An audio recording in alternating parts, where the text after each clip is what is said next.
Angelo Palmones, DCRH. Ito na ang 28th KBP Golden Dove Awardee, Best Science and Technology Journalist, si Angelo Palmones sa Magandang Umaga, Pilipinas.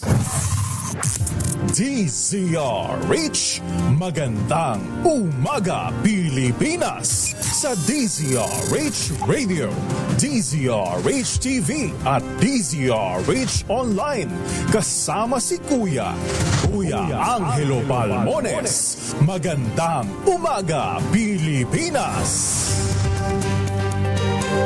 Martes na tayo ngayon, 23 de Setyembre 2025. Sa ulo ng ating mga balita, mga sangkot sa Mindiola Riot dapat managot. Pinakakasuhan ng Pangulong BBM. Bilang ng mga inaresto umabot na ng halos 250. DPWH engineer sa Baguio City sinuspende kasunod ng pagwasak ng mga ebidensya sa flood control project. BP Inday Sara nakahanap na ng bansa na ampon sa nating Pangulong Digong kapag pinayagan ang hirit nitong interim release. Import ban sa mga poultry product mula Israel at South Dakota inalis na ng DA. Pasok sa klase at trabaho sa ilang bahagi ng Luzon sinuspende ng Malacanang dahil pa rin sa epekto ng Super Typhoon Nando. Face-to-face classes naman sa Maynila suspendido rin ngayong Martes. Super Typhoon Nando bahagyang humina ngunit patuloy na palalakasin ng habagat. 3 lugar naman nasa ilalim ng signal number 4. Bagong balita, bagong impormasyon. Kasama si Kuya Angelo Palmones. Magandang Umaga, Pilipinas. Kasama pa rin natin ang buong radyo natin FM nationwide, ang ating action radio station sa Luzon, Visayas at Mindanao. 91.7 BNFM Radio sa Cebu at 94.3 FM sa Jensan. Sa detalye ng ating balita, bahagyang humina ang Super Typhoon Nando. Matapos manalasa sa Northern Luzon at ngayon ay kumikilos ng palabas ng bansa. Inaasahan ang pag-exit ni Nando sa Philippine Area of Responsibility ngayong umaga. Huling namataan ang mata ng bagyo sa layong 145 km west-northwest ng Kalayan sa Cagayan. Taglay ang lakas na hangin umabot ng 205 km bawat oras malapit sa gitna. Ang pagbugso nito umabot ng 285 km per hour habang kumikilos pa westward sa bilis na 20 km bawat oras. Nakataas pa rin ang signal number 4 sa 3 lugar sa Luzon, kabilang dito ang western portion ng Babuyan Island, northwestern portion ng Cagayan at northern portion ng Ilocos Norte. Nakataas naman ang signal number 3 sa Batanes, rest sa Babuyan Island, northern at central portion ng Cagayan, northern at central portion ng Apayao at nalalabing bahagi ng Ilocos Norte. Sa mga lugar namang nasa ilalim ng signal number 2, mainland Cagayan, northern portion of Isabela, rest of Apayao, Abra, Kalinga Mountain Province, Ifugao, northern portion ng Benguet, Ilocos Sur, yan din ang northern portion ng La Union. Nananatili naman sa signal number 1 ang Isabela, Quirino, Nueva Vizcaya, rest of Benguet, rest of La Union, Pangasinan, Aurora, Nueva Ecija, Bulacan, Tarlac, Pampanga, Zambales, northern portion ng Quezon, partikular na ang bayan ng General Nakar, kasama ang Polillo Island. Patuloy naman palalakasin ni Nando ang southwest monsoon o yung habagat na magpapaulan sa Metro Manila, Central Luzon, Calabarzon, Bicol Region, Mimaropa, Visayas, Zamboanga Peninsula at Dinagat Island ngayong araw ng Martes. Magandang Umaga, Pilipinas. Suspendido ang klase sa lahat ng antas ng pampubliko at pribadong paaralan, gayon din ang pasok na matanggapan sa gobyerno sa buong Ilocos Norte at Ilocos Sur ngayong Martes. Batay sa Memorandum Circular No. 98, kasama rin kinansila ang klase sa Abra, Apayao, Batanes, Benguet, Cagayan, La Union. Dahil pa rin sa masamang panahon, dulot pa rin ng Super Typhoon Nando. Sa hiwalay na anunsyo naman ng mga lokal na pamahalaan, kanselado rin ang pasok sa eskwela ng ilang mga lugar sa Metro Manila ngayong araw. Kabilang dito ang Malabon City, all levels, public and private. Pateros, magsiship na sila sa modular learning. Valenzuela, shift to modular learning. San Juan, all levels, public and private, walang pasok. Mandaluyong City, mag-shift to modular learning. Caloocan City, shift to modular learning.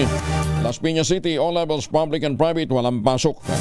Parañaque, all levels, public and private, walang pasok. At ang Quezon City, all levels, public and private, mag-shift na sila sa alternative o sa ADM. Asynchronous. Ipinagutos naman ng Pangulong Bongbong Marcos Jr. ang full government mobilization sa mga lugar na apektado ng Super Typhoon Nando. Ayon kay Palace Press Officer Claire Castro, pinatitiyak ng Pangulo ang agarang pagtugon sa pangangailangan ng mga pamilyang nasa evacuation center. Inatasan din niya ang Office of Civil Defense na pakilusin ang mga lokal na pamahalaan at iba pang mga ahensya para siguraduhin ang mabilis na aksyon na kaugnay ng epekto ng bagyo. Iginit ni Castro, sa gitna ng mga ingay, tahimik namang nagtatrabaho ang Pangulong BBM para masiguro ang kaligtasan ng publiko, partikular na mga lugar na sinalanta ng Super Typhoon. Full government mobilization sa mga lugar na apektado ng bagyo, ipinag-utos ni Pangulong Marcos Jr. Sa kabila ng ingay, tahimik na nagtatrabaho si Pangulong Ferdinand R. Marcos Jr. upang masiguro ang kaligtasan ng mga residenteng naapektuhan ng Super Typhoon Nando. Ipinag-utos ni Pangulong Marcos Jr. sa Office of the Civil Defense or OCD na immobilize ang lahat ng national government agencies upang tulungan ang mga local government units na paghandaan ang Super Typhoon Nando. Yan po ang ulat ni Attorney Claire Castro. Magandang umaga, Pilipinas! Mobile 101. Si RH 101, ha? Parang nagre-report, eh. Dapat hininga natin ng extra.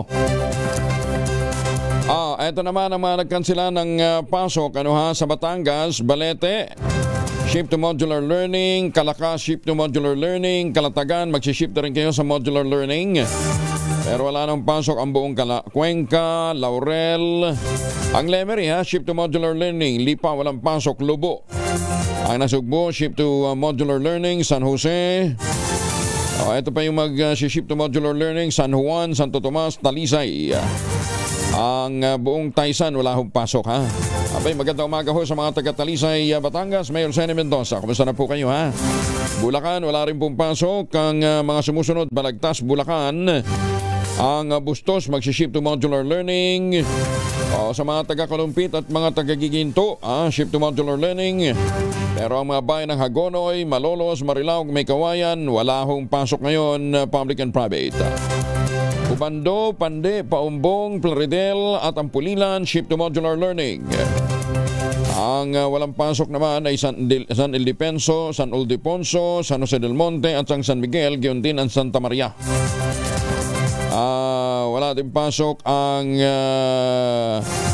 shift to modular learning, yung mga nag-aaral dyan sa bayan ng San Rafael. Sa Cavite, Isabela, walang pasok. Ang gayon din sa Kabagan at Kawayan, ayan lang yung walang pasok. Laguna, kasama dito ang Kalawan, Liliw, Kalayaan, Luisiana, Paete at Rizal. Pero sa Los Baños, magsiship kayo sa modular learning. Kaya wag pa-relax yung mga bata, ha? Meron pa rin kayo dapat na isubmit. Ganyan din sa Mountain Province, Olongapo City at Pangasinan. Sa Alumino, San Jose, San Luis at Santa Barbara. Sa Rizal, ang mga walang pasok ay Binangonan, Cainta, Cardona, Halahala, Morang at Pililla. Pero magsiship to modular learning ang mga mag-aaral sa Angono, San Mateo, Tanay at Taytay. Sa Tarlac, Paniki at San Manuel, wala nang pasok. Pero sa Bamban at Moncada, magsiship to modular learning. Sa Zambales naman, walang pasok sa Castillejo, San Felipe, Palawig, San Antonio, San Narciso at Subic. Suspendido naman mula elementary hanggang high school lamang sa mga sumusunod na lugar. Sa Batangas, Mabini, magsiship to modular learning. Gayon din ang TUI, shift to modular learning. Sa Laguna, ang Santa Cruz at Santa Rosa, shift to modular learning. Sa Pangasinan, shift to modular learning ang mga taga-Basista. Ang sa Labrador, alam pasok. Pasig City, shift to modular learning. Tarlac, ito yung magsiship to modular learning. La Paz at San Clemente. Yan po yung pinakahuling impormasyon na nakalap natin para sa suspension ng klase. Maganda umaga, Pilipinas. Naimbag na bigat ka na kayo amin sa ating mga kababayan dyan po sa Norte. Alae, magandang umaga ho sa mga taga Batangas. Nawasak ang bahagi ng seawall sa main port ng Sabtang Island sa Batanes dahil sa malalakas na hampas ng alon. Dulot pa rin ng Super Typhoon Nando. Ayon kay Batanes Provincial Disaster Risk Reduction and Management Office Head Roldan Isdicul. Nasira ang pinakaharang ng naturang pantalan ngunit nananatili namang operational. Bagamat may mga nasira tayong mga infrastruktura, hinintay lang namin na makuha yung detalye pero lalo na po ang seawall sa Sabtang, sa isla ng Sabtang ay nadali po yung seawall kung saan po yung port nila. No, so nasira ang seawall ng Sabtang, so yung port hindi gumagana ngayon? Gumagana pa rin po, kaya lang ho yung pinakaharang po yung medyo sinira ng ang lalaking alon. Kaya po sa ngayon, wala pa naman pong biyahe ngayon pero sana po ay magawa ng paraan or hindi makaka-apekto dun sa mismong daungan nila dahil yung harang ay nasira po mismo. Samantala, batay sa unintala ng PDRRMO, nasa mahigit 200 pamilya ang nasa evacuation center para pa rin maging ligtas kasunod ng pagkagupit ng Super Typhoon Nando. As of 4 p.m., meron tayong 243 families and 686 individuals na kasalukuyan pang nasa evacuation centers. Maayos naman po at meron tayong mga binibigay na mga pagkain sa kanila. So okay naman po. Natututukan naman po sila. Samantala, 17 taong gulang na lalaki nalunod sa ilog ng San Carlos City sa Pangasinan. Detalye ng balita mula kay RH38, Freddy Pajardo, masantos siya kabasan at sikamin sa ating mga kababayan dyan, Freddy. Masantos siya kabasan ko yang Angel. Wala nang buhay na matagpuan ng isang lalaki sa gilid ng ilog sa barangay Pangpang, San Carlos City, Pangasinan. Batay sa ulat ng San Carlos City OIC Chief of Police Lieutenant Colonel Salde Fuentes, nakatanggap sila ng report mula kay barangay Pangpang Chairman Eduardo Aquino hinggil sa natagpong bangkay. At sa kanilang investigasyon, nabatid na may ilang kabataan ang naghahanap ng gagamba sa tabing ilog na silang nakakita sa bangkay. Matapos may ahon ng nasabing bangkay, kinilala ito ni Joseph de la Cruz na ito ang kapatid niyang kanilang hinahanap na si Julius de la Cruz, 47 anyos na residente ng barangay Nagilayan, San Carlos City. Nabatid kay Joseph na huli nilang nakita ang kapatid alas 8 ng gabi ng Sabado na umalis ito ng bahay matapos makipag-inuman sa kanilang mga kaibigan. Pinalalagay na nahulog sa ilog ang biktima habang ito'y naglalakad dahil sa matilim sa lugar na dahilan ng kanyang pagkalunod. Mula sa Action Radio Pangasinan, ito si Freddy Pajardo, Ariserte, tuloy-tuloy sa pagbabalita, tuloy-tuloy sa serbisyo, sama-sama tayo, Pilipinas. Maraming salamat, Freddy. Maganda umaga, Pilipinas. 18 na makalipas ang alas 4 na umaga. Oy mga misis, amoy araw si Mr. pag-uwi galing ng trabaho. Ang medalyan sa germ sa katawan nila para labanan ng amoy araw at may pawis, gumamit ang Shield Bath Soap regularly. Unbeatable ang Shield sa paglaban sa germs versus another brand by Shea Butter. Pampalambot ito ng kuti sa presyong abot kaya 12.50 SRP. Kaya naman, recommended ito ng Philippine Nurses Association. Kaya mga misis ay challenge yung subukan ng Shield Bath Soap. Galit sa sakit, may malasakit, sulit na sulit. Maganda umaga, Pilipinas. Meron na tayong mahiwagang tunog. Alam pa? Sige, bukas na siguro natin itwag re-resume ang ating mahiwagang tunog. Wala pang pinapadalang bagong material si Tunog Master. Ibinida naman ng Philippine Amusement and Gaming Corporation of PAGCOR ang pinaiiral nitong Gaming Education Framework para malabanan ng illegal gambling. Ayon kay Dr. Angelito Domingo, PAGCOR Vice President for Human Resource and Development Group. Ang pagbabago sa teknolohiya ay nagdudulot ng panganib sa industriya kung saan mas nakikinabang ang mga illegal operator habang yung mga lehitimong negosyo naman ang siyang nahihirapan. Iginiti Domingo, ang naturang framework ay nakatuon sa player education, operator training, public outreach para sa paglaban sa banta na dala naman ng illegal na sugal. Lain din ito na lalo pang paigtingin ang kolaborasyon ng mga gaming at financial regulator, license operators, law enforcement agencies, mga NGO at maging ang mga manlalaro. Paliwanag na Domingo, ang pagkahumaling ng mga Pilipino sa online gaming ay bunsod ng malawak na akses sa teknolohiya gaya ng mobile devices. Alas 4:20, yun daw speech ni Vice Ganda sa malawakang kilos protesta labang katiwalian ng linggo. Aba, umani ng iba't ibang mga reaksyon. Ano ang mga naging reaksyon na yan? Alamin natin mula kay Morley Alinio. Morley, good morning! Gising na ang showbiz, rampa na Pilipinas. Good morning, Kuya Angel. Hanggang ngayon ay mainit na pinag-uusapan ang matitindi, maiinit na naging pahayag nitong si Vice Ganda laban sa mga katiwalian na nangyayari sa ating bansa, ang pagnanakaw sa kaban ng Pilipinas.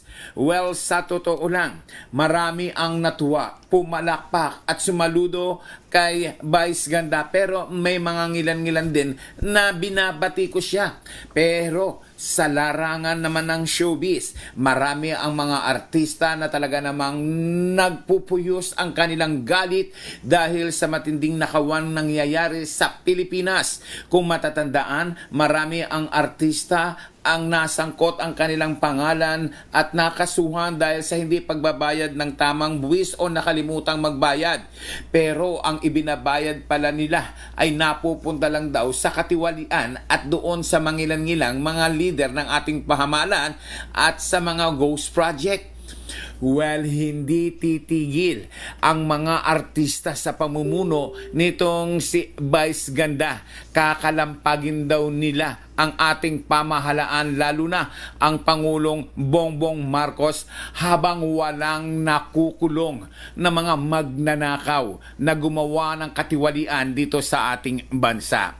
Kailan kaya matatapos ang usaping ito? Kailan kaya titigil ang marami nating kababayan at ang ating mga kaartistahan? Sana nga lang daw ay maparusahan ang dapat maparusahan at panagutin sa ginawa nilang pagnanakaw. Yan ang ating DZRH Showbiz Status News. Ako po ang inyong RH47, Morley Alinio, para sa DZRH, una sa Pilipinas, una sa Pilipino. Babu. Maraming salamat, Morley. Para rin nag-i-speech si Morley, ano ha? Inalis na ng Department of Agriculture ang pansamantalang import ban sa mga poultry products at iba pang mga produkto mula sa Israel at South Dakota sa United States. Matapos ang matagumpay na pagkontrol sa naitalang avian influenza outbreak sa mga nasabing lugar. Naglabas si Agriculture Secretary Francisco Q. Laurel Jr. ng magkahiwalay na administrative order na nagtatapos na sa ban na dating pumigil sa pagpasok ng domestic at wild birds, mga poultry meat at day-old chick. Kaya din ang mga hatching egg at semen mula po sa mga apektadong rehiyon. Ang pagbawi sa restriction ay ipinatupad matapos iulat naman ng veterinary authorities sa Israel at South Dakota na sa World Health Organization for Animal Health nawala ng bagong kaso ng highly pathogenic avian influenza o HPAI simula ng kalagitnaan ng Hulyo. Binigyan diin ng DA na ang import ban ay bahagi lamang ng precautionary measure upang maprotektahan ang industrial livestock at poultry sa bansa. Ito ay mga haligi ng agrikultura sa Pilipinas na nagbibigay ng trabaho sa mga kanayunan, nagpapasok ng investment at tumutulong sa pagkamit natin ng food security. 23 na makalipas ang alas 4 ng umaga. Oy mga mamis, po pwede tayong mag-laundry day today ha? Kunot no ka pa kapag makapit, madikit at malupit ang mancha? All you need is Pride. Ba't mapahirapan ang self-care sa Pride? Easy at worry-free naman ang laundry. Sa triple stain-away formula, tanggal ang matitinding mancha based on test at chocolate, mud and semblon and cotton. Gawa po ito ng ACS. Maganda umaga, Pilipinas! Mag-deploy bukas September 24 ng dagdag na tauhan at mga enforcer ang Department of Transportation para umalalay sa mga commuter sa Commonwealth Avenue sa Quezon City. Ayon kay Transportation Acting Secretary Giovanni Lopez, layunin ng kanilang commuter assistance na tugunan ang problema ng mahabang pila, kakulangan ng mga PUB, overcrowding at unsafe boarding sa naturang highway. Alinsunod ito sa direktiba ng Pangulong Bongbong Marcos Jr. na tiyaking maayos, maginawa at ligtas sa mga pampublikong transportasyon.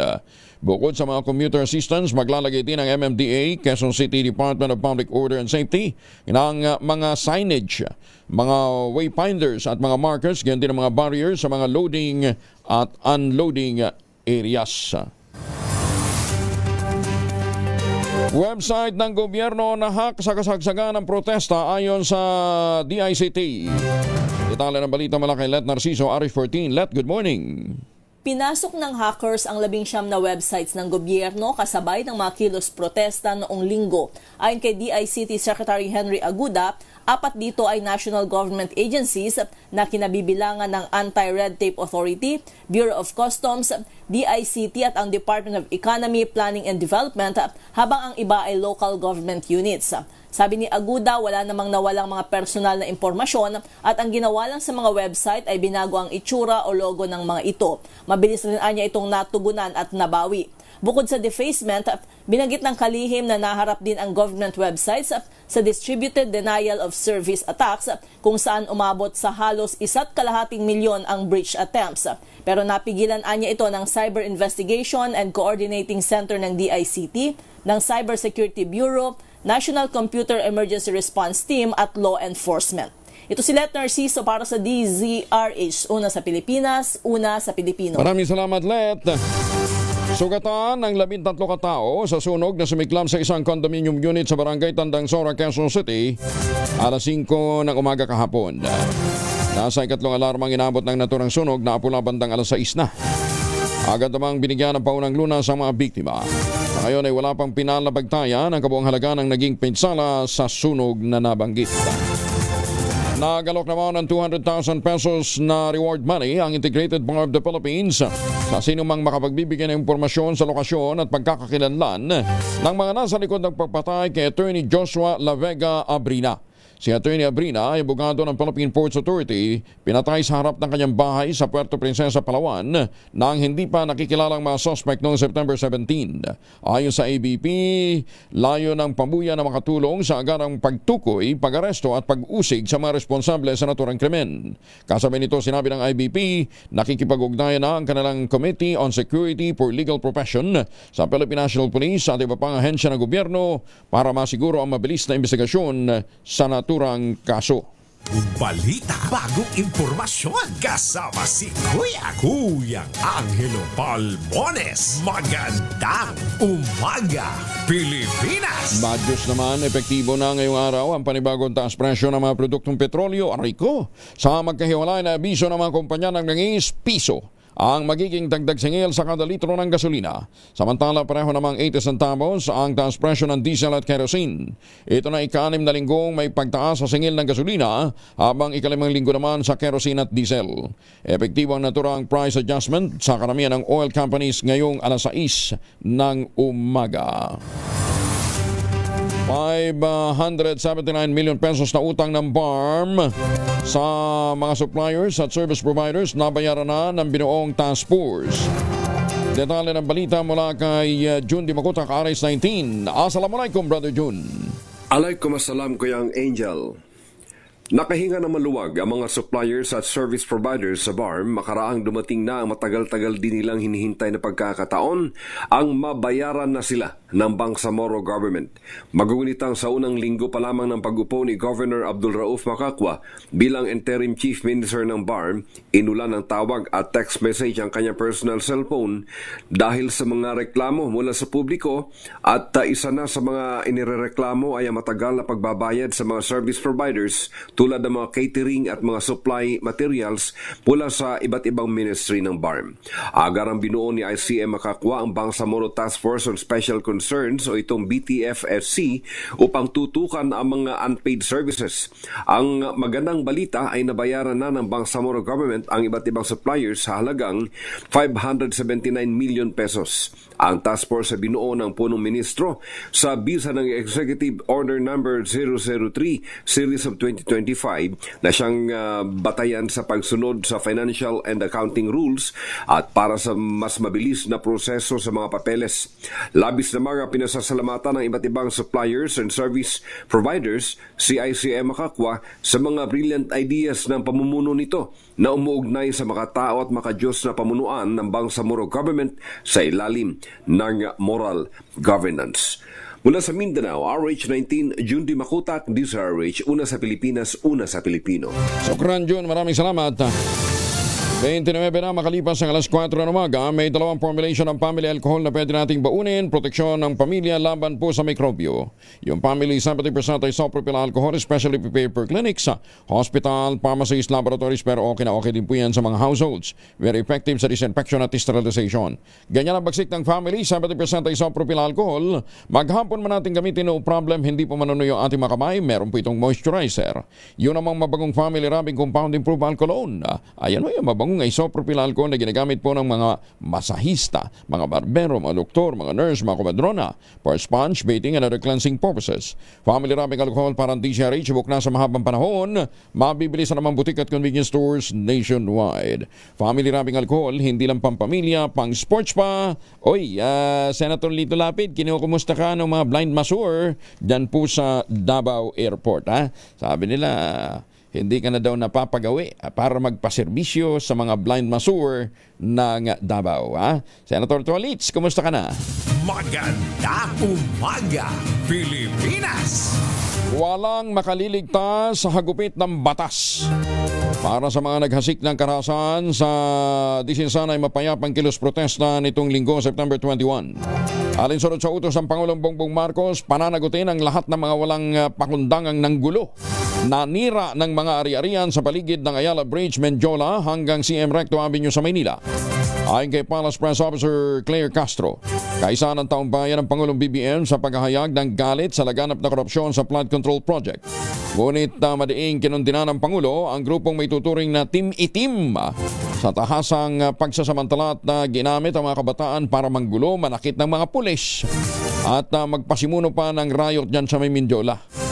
Bigla na lamang dumagsa sa Mindiola ang tinatayang 300 anarkista na may mga bitbit na bote, bato, pintura, tubig galing sa kanal, may mga Molotov cocktail bomb at kung ano pang sandata.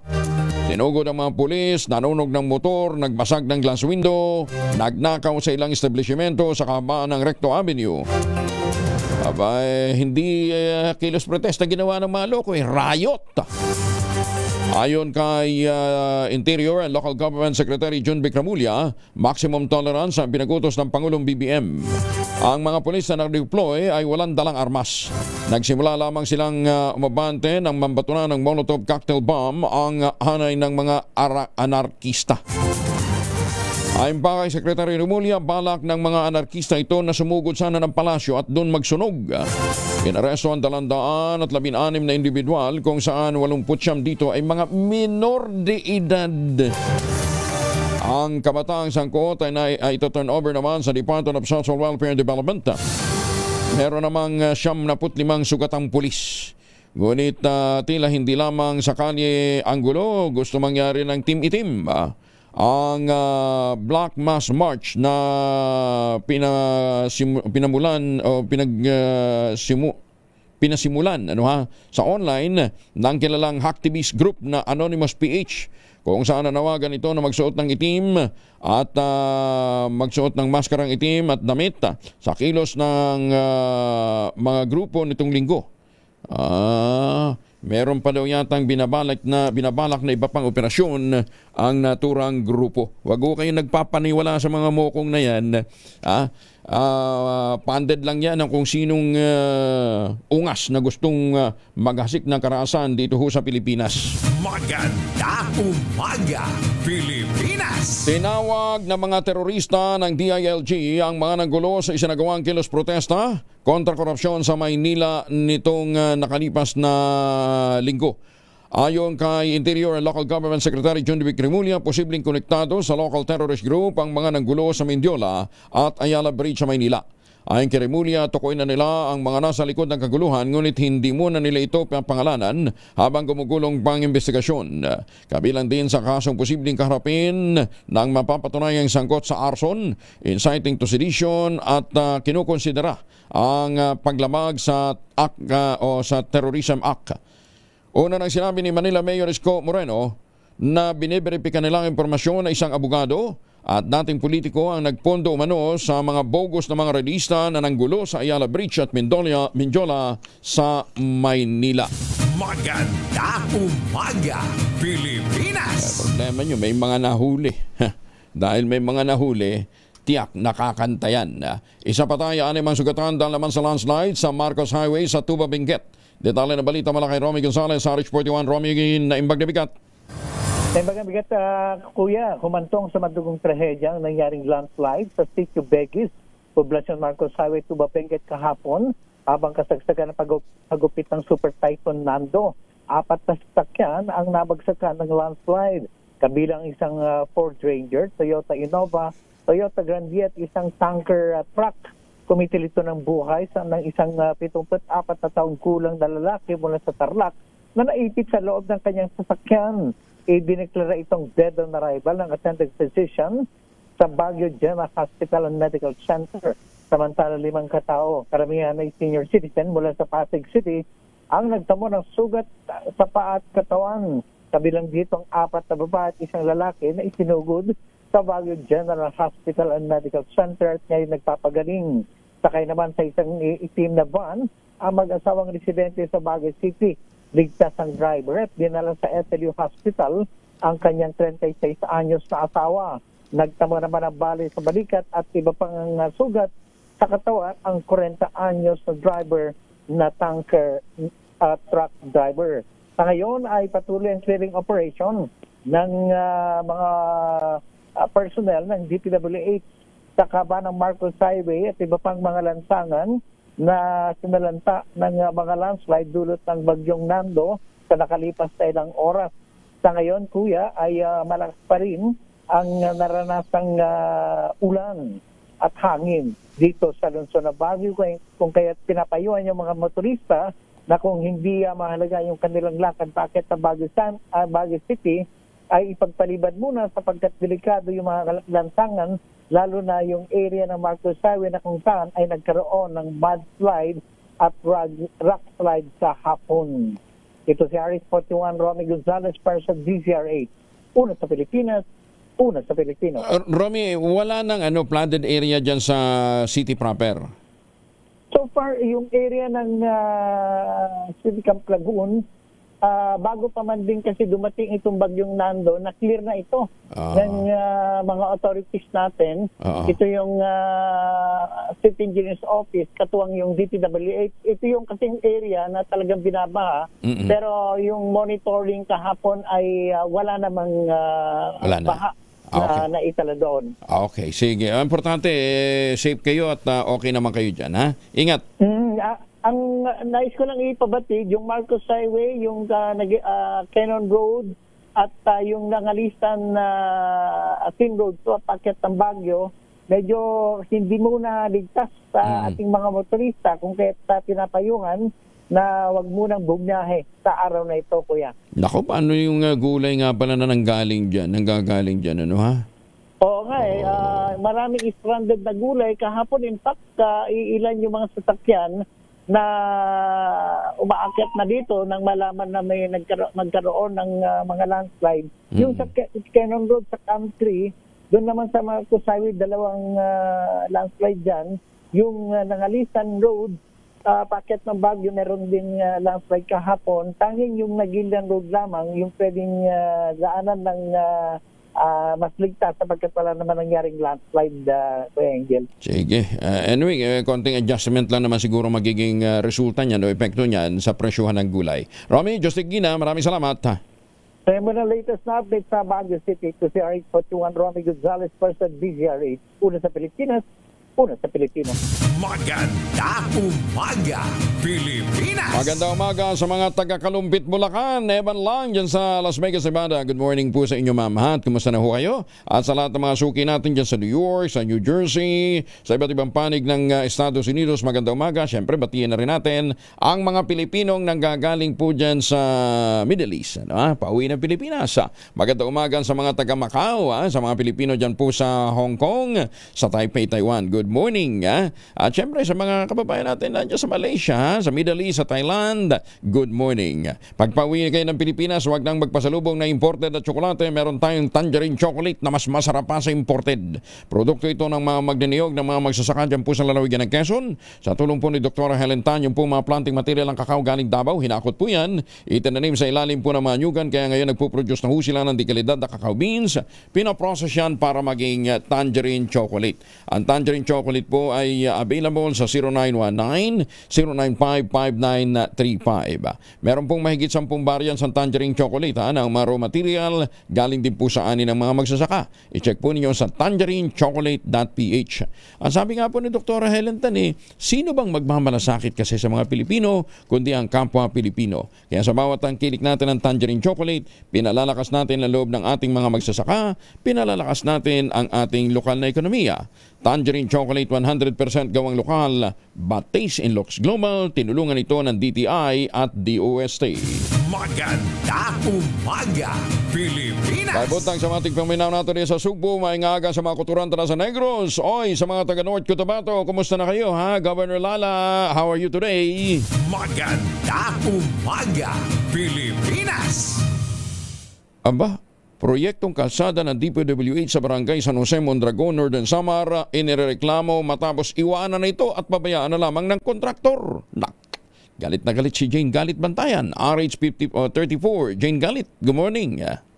Naglabasa na rin ang mga manumaliang proyekto dito sa lalawigan ng Northern Samar sa mga proyekto naman ng kalsada na nakatiwangwang matapos na isiwalat ito ng isang abogado na si Atty. Chedron Dina, isa sa mga lumalaban sa korupsyon.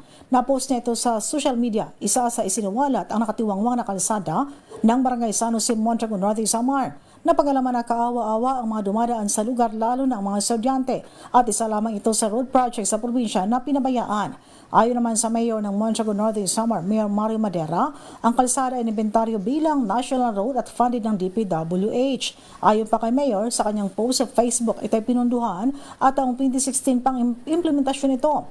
Ang proyekto ay nakuha daw ng MLU Construction at RC Tagala Construction, ngunit hindi dinapos at pinabayaan itong mga contractors na nakatiwangwang. Batay pa rin sa nasabing Mayor, ilang taon ang nakakalipas sa mga nauna pang District Engineer ng DPWH First District Engineering Office dito sa lalawigan ng Northern Samar, ilang ulit na nagkaroon siya ng follow-up dito, ngunit ang sinasabi ng daw na nasabing opisina, nasa proseso ang pag-blacklist na nasabing mga contractors. Kaugnay sa proyekto, ayon pa sa Mayor, ay isang urgent request ang kanyang isinumite sa Sangguniang Bayan para sa isang resolution na nagre-request sa DPWH, DBM at COA na bigyan ng authority ang LGU Mondragon na mag-allocate ng pundo upang ang LGU Mondragon na lamang ang mag-construct sa nasabing kalsada.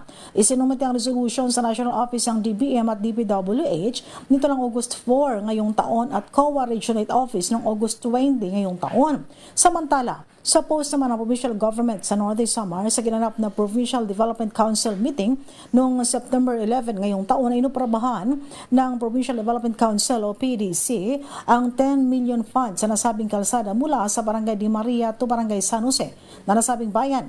Ang PDC o ang Provincial Development Council ay inaprobahan ang 421 million Supplemental Annual Investment Program o AIP para sa 2025 na binubuo ng 411 million at karagdagan na 10 million ang inirekomenda ni Governor Ong Chuan para sa Farm to Market Road Project sa Barangay Di Maria to Barangay San Jose, Mondragon. Batay ito sa request ng nasabing Mayor Mario Madera. Mula sa Action Radio Katarman, RH34 Jane Galit Bantayan ng DZRH, una sa Pilipinas, una sa Pilipino. Damong salamat, Jane. Maganda umaga, Pilipinas! Muli naman pinagtibay ni Commissioner Ariel Nepomuceno ang panawagan ng Bureau of Customs para sa maigting na ugnayan at kooperasyon ng mga ahensya at mga sektor sa negosyo. Sa harap ito ng mga miyembro ng Federation of Filipino-Chinese Chamber of Commerce and Industry sa isinagawang forum kasama ang mga business sector. Sa kanyang talumpati, muling kinilala ni Commissioner Nepomuceno ang pangangailangan ng reforma sa loob mismo ng BOC. Pagbabago na magpapahusay sa kahusayan o efficiency, pagtataguyod ng transparency at pagpapanumbalik ng tiwala ng publiko.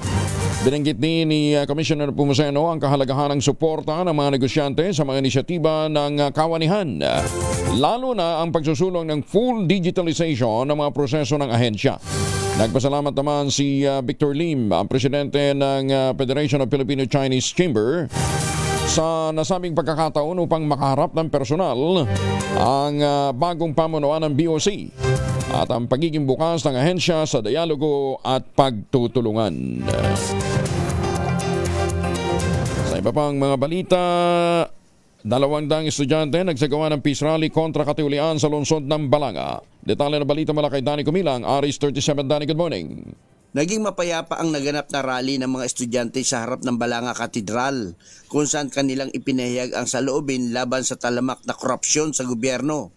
Tinatayang nasa 200 mag-aaral mula sa iba't ibang paaralan sa buong Batan ang nakilahok, kabilang ang grupong Alterfol Youth at Youth for Nationalism and Democracy.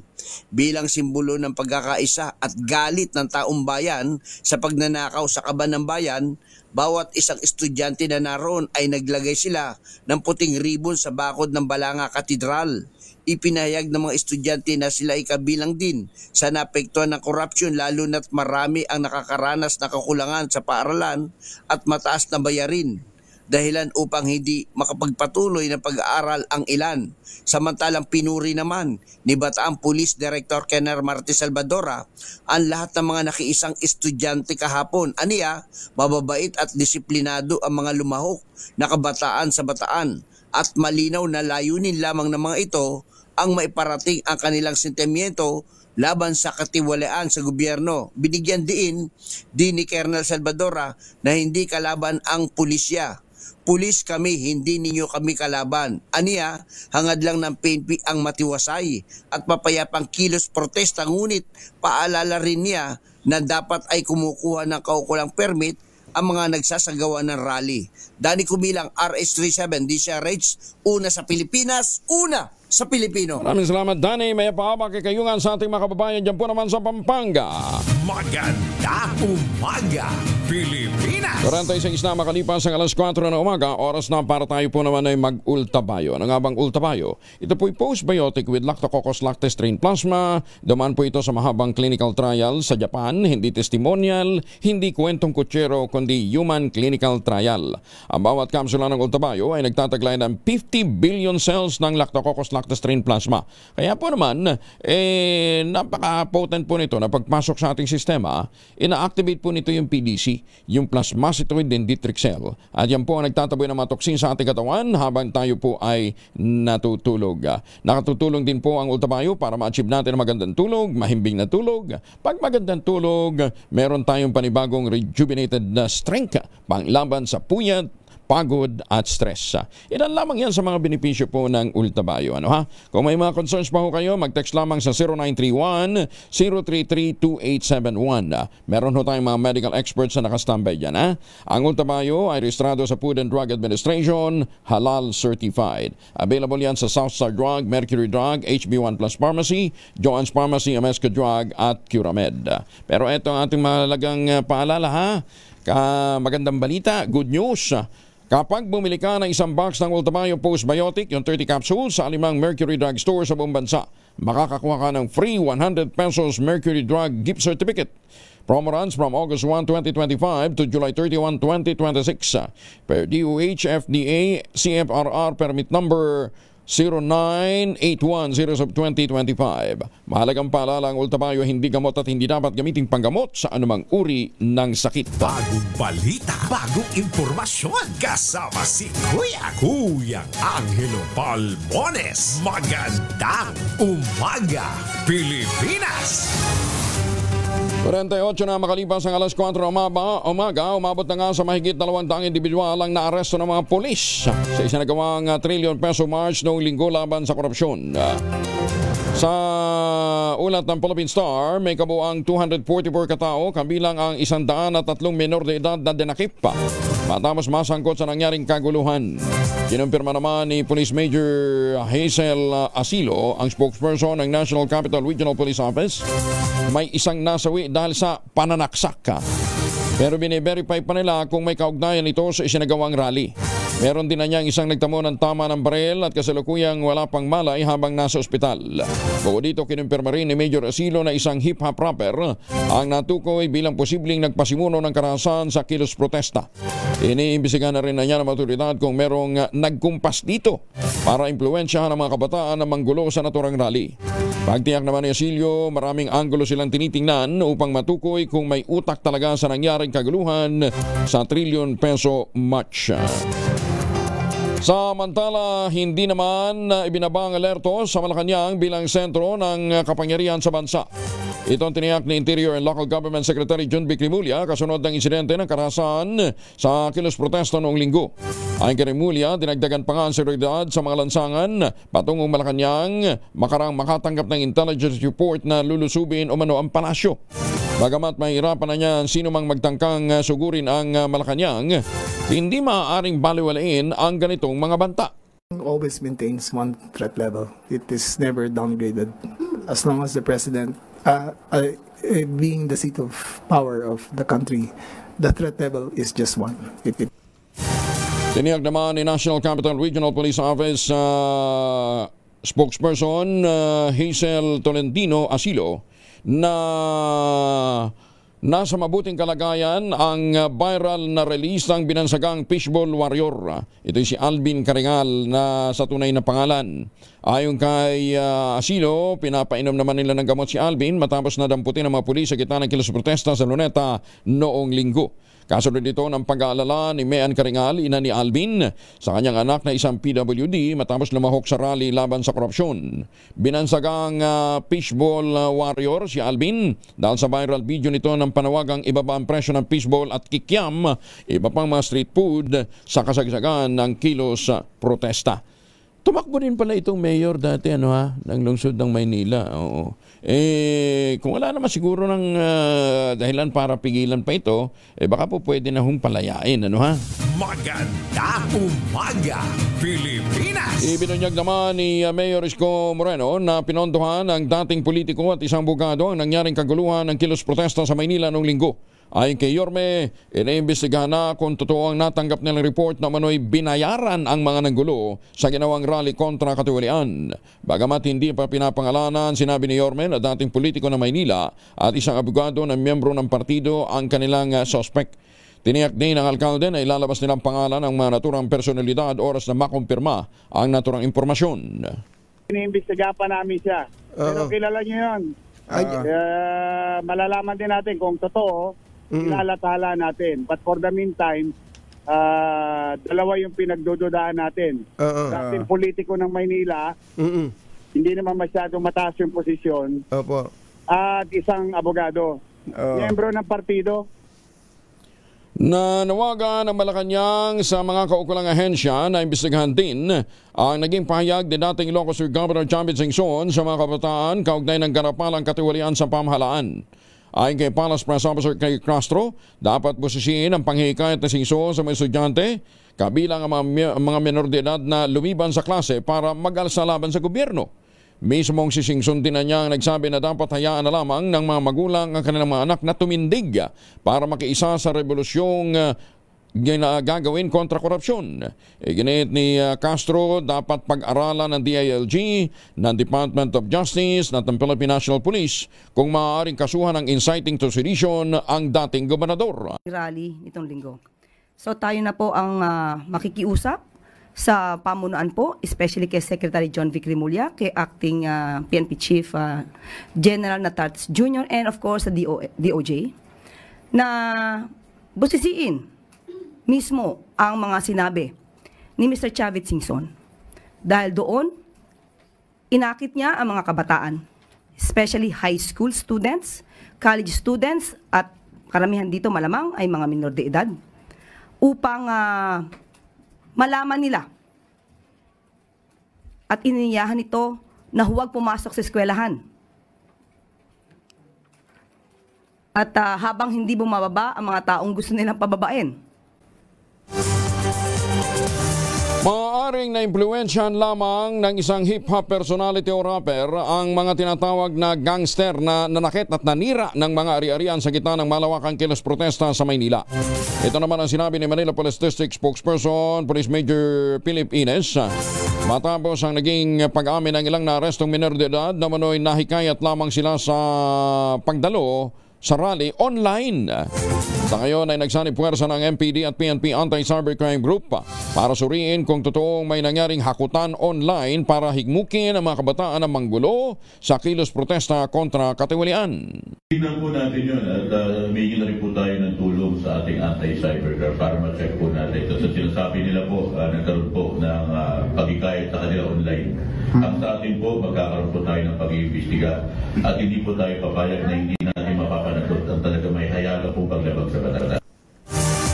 Binisita naman ng Makabayan Black Congressman ang ilang kabataang naaresto ng pulisya dahil sa manoy pagkakasangkot sa kaguluhan sa isinagawang marsya noong linggo. Magkakasamang bumisita sa Manila Police District sina Gabriela Women's Party List Representative Sara Ilago, Kabataan Party List Representative Attorney Rene Co at ACT Teachers Party List Representative Antonio Tinio. Lain daw nila na alamin ang sitwasyon ng mga kabataan matapos umanong hindi payagang papasukin ng mga magulang at ang mga bisita sa presinto. Kinausap din ng grupo ang mga magulang na manoy noon pang gabi ng September 21 naghihintay sa harap ng MPD upang hanapin at alamin ang kalagayan ng kanilang mga anak na nakaisa sa mga protesta noong linggo at nagdulot ng pananakit sa mga pulis, panununog at iba pang karahasan. Nanawagan din ng Makabayan Black palayain ang lahat ng minor de edad at mga PWD, igalang ang Miranda rights ng mga naresto. Sa pinakahuling ulat ng MPD, kinumpirma ni Police Major Philip Ines na umabot ng 216 ang kabuang bilang ng kanilang mga naresto. 89 dito ay mga minor de edad at nakatangdang i-turn over sa Department of Social Welfare and Development o DSWD. Ayan, may sisingilin na yung pulis na nasunugan ng motor. At saka yung may-ari ng container van. Singilin mo yung 3 congressman, oh. Gusto nyo ma-absuelto sa problema yung mga kabataang involved doon sa panununog. Congressman Tinio, Congressman Ilago, at saka Congresswoman Renico. Bayaran nyo yung damages nila. Maganda umaga, Pilipinas! Kumakalat naman ngayon sa social media ang isang anonymous na liham na ipinadala rin umano sa mga ahensya ng gobyerno kaugnay sa hindi magandang pagbabago sa loob ng tanggapan ng ombudsman mula nang italaga si Dante Vargas bilang acting ombudsman. Sa liham na umula umano sa Ombudsman Employees Association o OMBEA, tinukoy ang tila mga hakbang ni Vargas para pagtakpan ang mga kasong kinakaharap ni Justice Secretary Crispin Remulla. Kabilang sa mga tinukoy ang umano'y panghihimasok sa proseso ni Vargas sa pagpasa ng mga kaso partikular umano ang sa Records Division na umano'y binabago ang encoding o pagsusuri sa mga status ng kaso upang mas madaling matanggal o madismiss ang mga reklamo laban kay Justice Secretary Remulla. Pati na rin umano ang paninigaw at pagmumura ni Vargas sa mga empleyado na hindi sumusunod sa kanya. Tinukoy din ang liham na kinausap umano si Vargas ng Pangulong Marcos Jr. sa Malacanang at tinanong kung maaari niyang i-dismiss ang kaso laban kay Remulla. Binanggit din sa sulat na yun ang tila conflict of interest dahil sa ang asawa ni acting Ombudsman Vargas ay kaklase umano ni Secretary Remulla sa UP College of Law. Naka-address ang nasabing liham sa Deputy Ombudsman at sa Special Prosecutor ng tanggapan ng Ombudsman at kay Chief Justice Alexander Gesmundo bilang JBC ex-officio chairperson. Wala pang ipinapalabas na pahayag si Acting Ombudsman Vargas kaugnay ng nasabing liham. Maganda umaga, Pilipinas! Teka nga muna, mag-showbiz muna tayo. Umiinit na mga balita tungkol sa iba't ibang mga pangyayari sa politika. Premiere night muna ng Minahal. 100 bulaklak para kay Luna ng ash dress. Dinagsa ng mga fans sa kabila ng maulang panahon. Detalye ng balita mula kay Gorgie Rula. Gorgie, good morning! Kahit nagbabagyo at tuloy-tuloy ang pag-ulan, kahapon natuloy pa rin ang premiere night ng pelikulang Minamahal, 100 Bulaklak para kay Luna na pinagbibidahan ng sikat na Ashdress Love Team ng Viva Films na sina Andres Mulak at Ashtin Olviga. Ginanap ang premiere night ang naturang pelikula sa Cinema 3 ng SM Mega Mall kagabi. Wala kasing pasok kahapon kaya dagsa ang mga kabataan doon sa sinihan para makita lang ang sikat na Love Team. Hindi napigilang maluha ni Andres Mulak nang nakita niya ang dami ng mga taong sumalubong sa kanila. Masyadong na-overwhelmed daw itong anak ni Aga Mulak at Charlene Gonzalez at hindi makapaniwalang ganun kainit ang pagtanggap sa kanila ng mga fans. Suportado rin sila ng mga co-stars nila at kasamahan sa Viva Films, pamilya at mga malalapit na kaibigan. Hindi ko nakita mag-asawang Aga at Charlene pero nandoon ang kakambal ni Andres na si Atasha kasama ang rumored boyfriend nitong si Jacob, ang anak ng negosyanteng si Ramon Ang.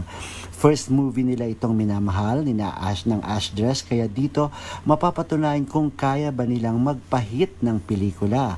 Malalaman ito sa opening day ng pelikulang ito sa mga sinihan bukas. Gorgie Rula po nag-uulat mula sa showbiz ng DZRH. Una sa Pilipinas, una sa Pilipinas. Maraming salamat, Gorgie!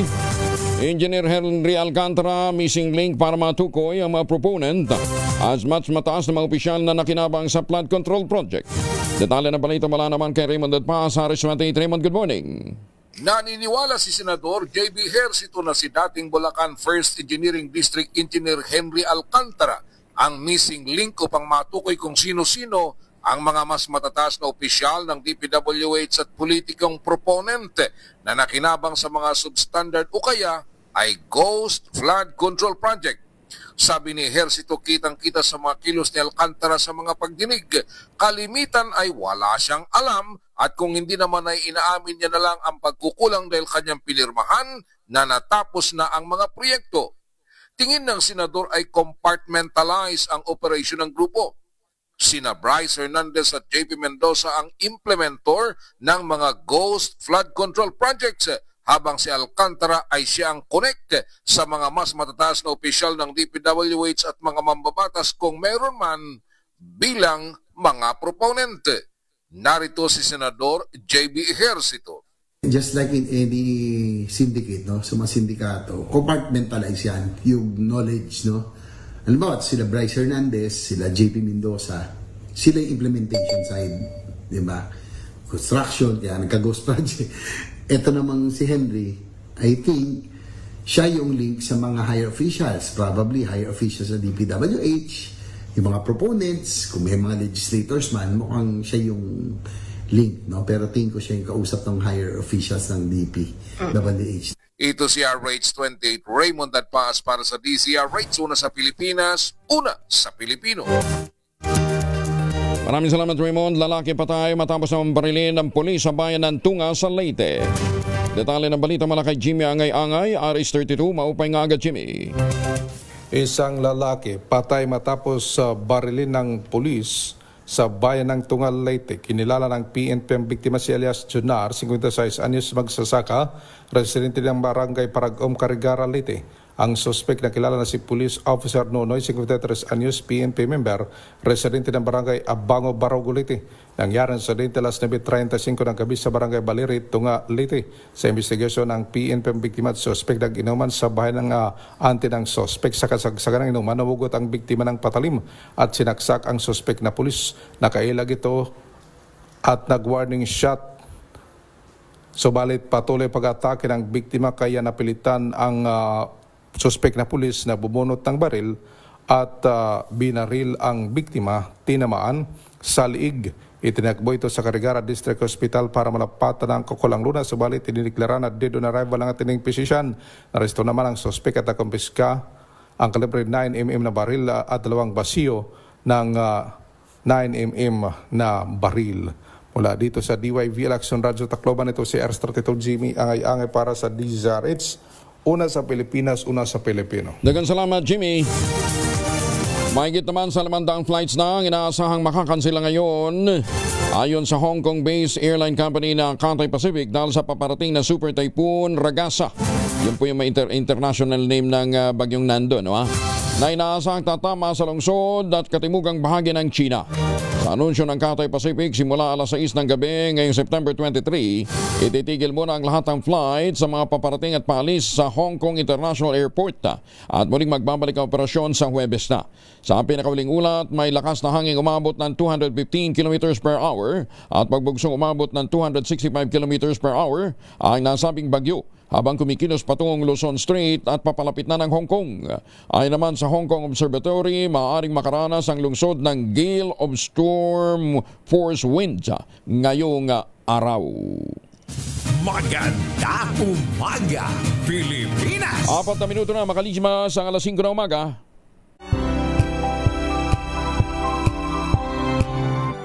Kauna-unahan sa Pilipinas.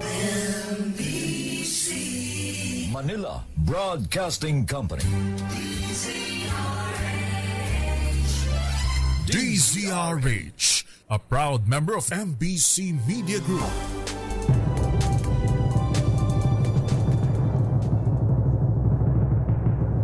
And the Golden Dove for Best Science and Technology Journalist goes to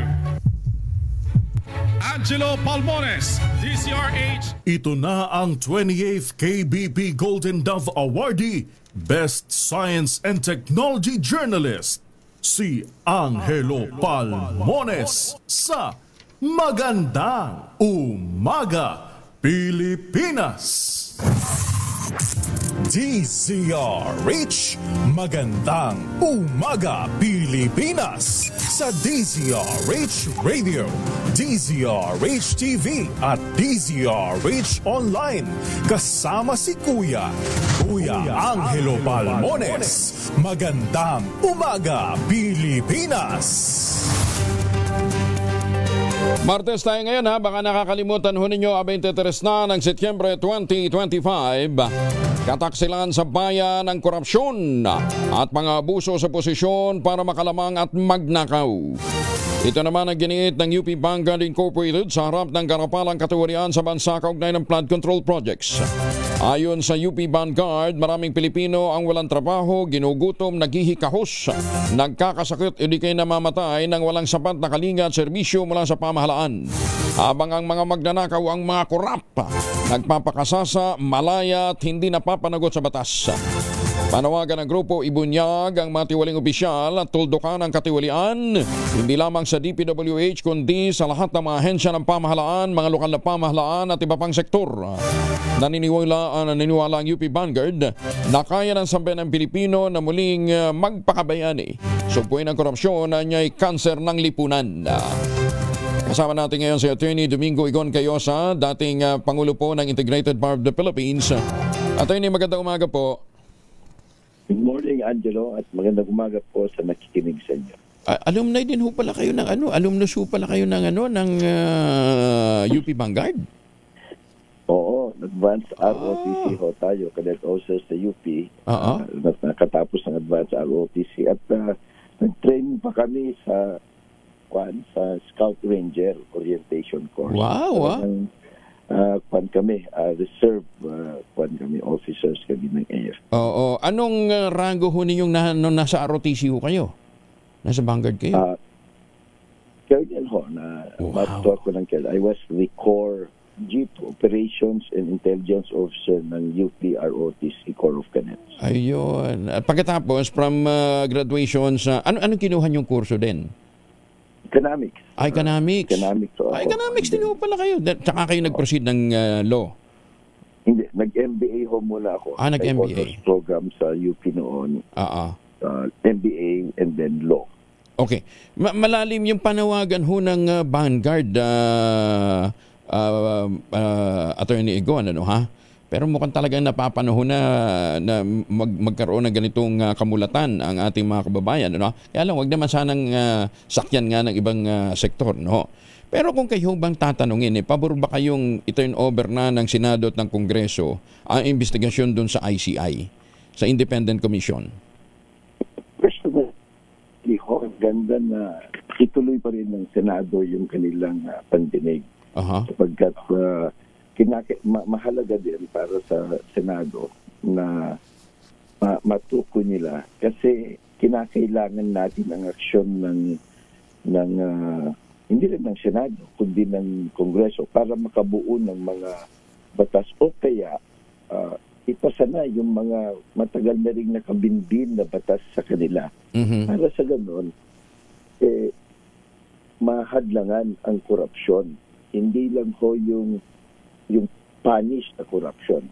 Mahirap na ho kasi nakita naman natin na pag ang isang tao nakapagnakaw na, mahirap na siyang parusahan, lalong-lalo na sa isang justice system na mabagal, influensyahan, natatakot, o kaya nabibili. So, pag may pera na yan, nakaw na pera, aambunan na niya yung mag-iimbestiga, yung mga prosecutors, yung mga hukom, sandigan bayan, ombudsman, all the way up to the Supreme Court, nakakalusot, nate-technical, o kaya nadidribble.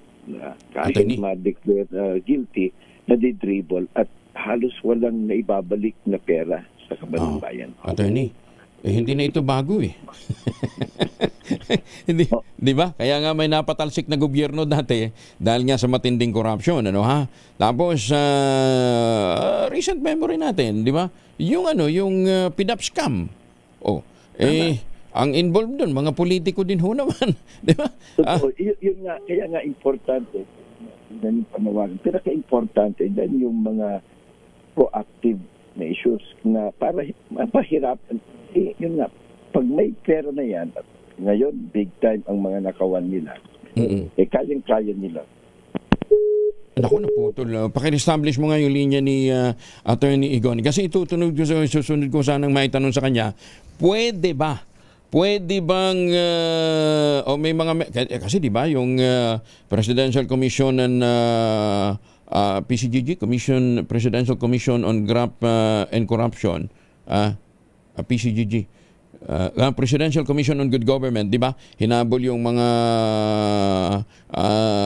ill-gotten wealth ng mga Marcos dati, malaki-laki naman yung substantial naman yung nakuha, eto ba, meron bang mga dapat gawin, bubuo ba ng separate commission para maghabol o meron na tayong sapat na batas? Attorney Igon, I was about to ask, meron ba tayong sapat na batas para mabawi yung mga nakulimbat nitong mga nasasangkot na mga politiko, mga opisyal?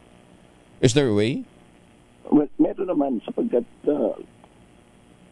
sama naman dun sa criminal case yung civil aspect, yung pagbabalik ng pera. Okay. Pero ang mahirap po kasi, yun nga pag nag-file tayo ng kaso, aabutin ng siyam-siyam. Diba? Tama ka yung nabanggit mo na merong iba dyan, nahatulan na sila natanggal na sa posisyon, na-disqualify na, so nakasuhan. Pero appeal sila ng appeal at nadidribble nila all the way up to the Supreme Court. At hanggang ngayon, hindi pa rin sila natatanggal, hindi pa rin sila naibabalik ang pera. At kaya tuloy, kumana na naman sila at mas malaki na ngayon. So, yun ho, yung delay sa ating justice system is another form of corruption. At pag may delay ho kasi anumang bagay sa gobyerno, it breeds corruption. It breeds corruption. So, and it fuels impunity. Kaya tuloy, paulit-ulit itong ginagawa nila. At dumadami na yung hindi natatakot sa ating justice system. Di ba?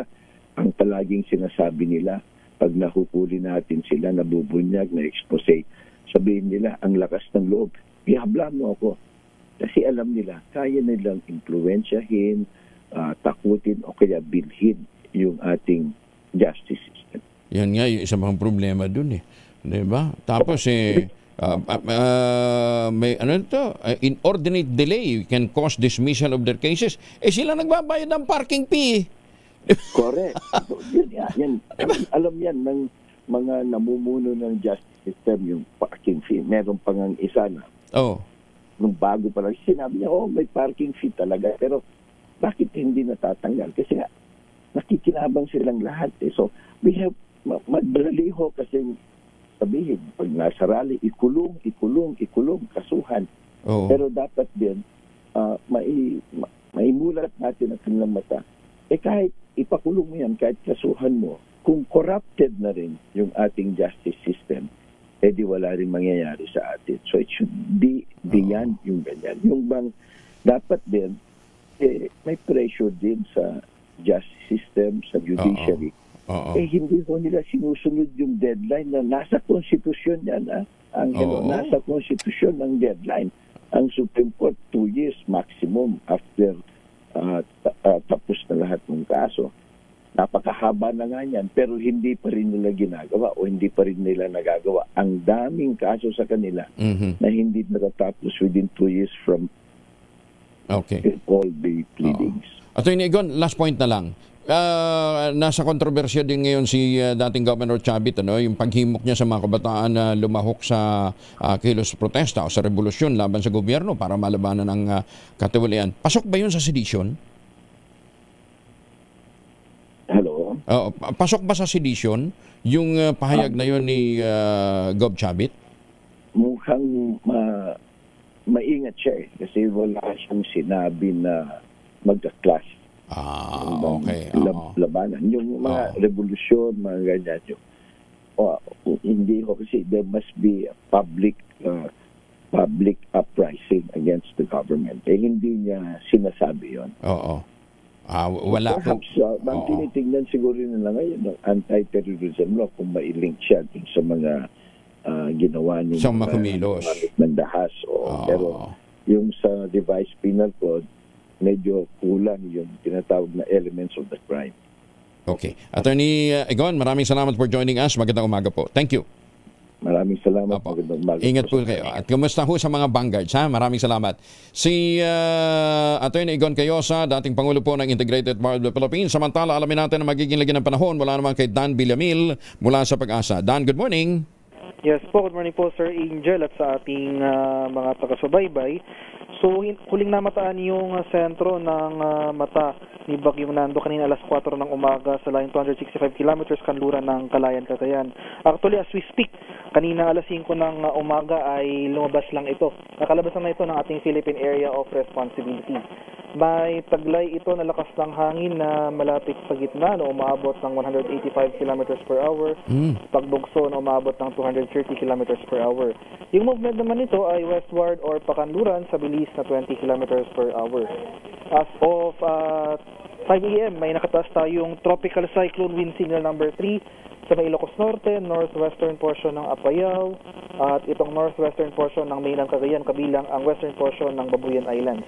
Signal number 2 naman sa may Batanes, rest of Babuyan Islands, northern and central portions ng Cagayan, rest of Apayao, Abra, Kalinga, western portion ng Mountain Province, northern portion ng Benguet, Ilocos Sur, at itong northern portion ng La Union. Signal number 1 naman sa rest of Cagayan, Isabela, Quirino, Nueva Vizcaya, northern and central portions ng Aurora, rest of Mountain Province, Ifugao, rest of Benguet, rest of La Union, Pangasinan, northern portion ng Zambales, northern and central portions ng Tarlac, at itong northern and central portions ng Nueva Ecija. Kaya over these areas, especially itong mga lugar under signal number 2 at number 3, makakaranas pa rin po tayo ng mga pagbugso ng hangin na dulot ni Bagyong Nando kahit nasa labas na ito ng ating Philippine Area of Responsibility. Dito naman sa may Metro Manila, malaking bahagi ng Southern Luzon, Visayas at sa Mindanao, makakaranas rin po tayo ng mga pagbugso ng hangin. So baka magtaka tayo, walang wind signal pero malakas yung hangin. Dulot po yan ng habagat na pinapalakas ni Bagyong Nando. At makakaranas rin po tayo ng mga kaulapan at mga kalat-kalat na thunderstorms over these areas. At sa kalagayan naman natin karagatan, may gale warning pa rin nakataas dito sa seaboards ng Northern Luzon. Kaya sa ating mga kababayang mangingisda at may mga sasakyang pandagat sa mga lugar na ito, suspended mo po muna yung mga sea travel dahil inasan pa rin natin yung maalong karagatan. Sir Angel? Dan, si Nando tutuloy ng Hong Kong. Yes po, patungo po ito sa area ng China. Yes po. Ayun, kaya pala nagsuspindi na ng flights yung ilang airline doon, ano ha? Ano ito? Mag-gain pa ng lakas, ano? Habang bumabaybay sa dagat. Yung trend po, Sir Angel, no, ay weakening siya. So, weakening? Pahina po siya. Kasi yung lugar na pinupuntahan nito, kahit sa karagatan pa ito, in meteorological terms, medyo unfavorable siya. Kaya weakening trend pa yung nakikita natin. Unlike nung papasok pa siya ng Pilipinas. Yes po. Kumbaga, mas mainit po kasi yung karagatan natin.